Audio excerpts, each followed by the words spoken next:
जालना जिल्ह्यात काल सायंकाळी वादळी वाऱ्यासह गारांचा पाऊस पडलेला आणि या पावसामुळे रब्बी हंगामातील गहू पिकांचं अतोनात नुकसान झालेलं आहे।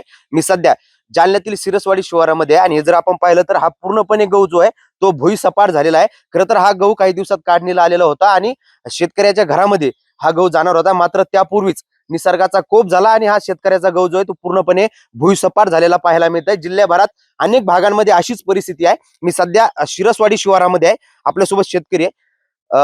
मामा, कशामुळे गहू झाला सगळा? काल कसा पाऊस पडलाय, गारा पडल्यात का आणि काय नुकसान काय झालं तुमचं? काल 1 तास पाऊस सारखा सतत धार झाली होती आणि त्याच्यामध्ये गारा सुद्धा इतक्या चालू होत्या की भयानक गारा चालू होत्या। अशा पद्धतीने काल पाऊस झालेला आहे आणि धू कांदा झालं, गहू झालं, कोणताही पीक शेतकऱ्याचं बसलेलं नाहीये। पण बोलणं म्हणणं म्हणजे मला डोळ्यातून अश्रू अश्रू अनावर होत आहे। याच्यापेक्षा मला जास्त काही बोलता येत नाहीये, मला रडूचं आवरण नाहीये।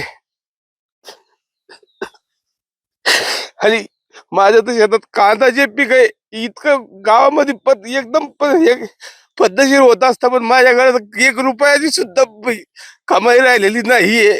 मी बोलू शकत नाहीये कॅमेऱ्यासमोर।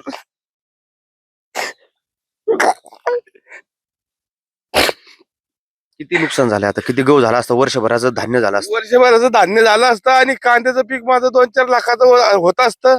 पण त्याच्यामध्ये जर एक कांद्याचं बी सुद्धा निघणार नाही, डोळ्यात टाकायला सुद्धा बी निघणार नाही त्याच्यामध्ये। अशी परिस्थिती आज सिरसवाडी या गावच्या लोकांची झालेली आहे आणि माझ्यावाली सुद्धा झालेली आहे। नक्कीच जिल्ह्याभरामध्ये खरं तर गहू उत्पादक शेतकऱ्यांची हीच परिस्थिती आहे। बोलताना अक्षरशः शेतकऱ्यांना अश्रू अनावर होताना आपल्याला पाहायला मिळतंय।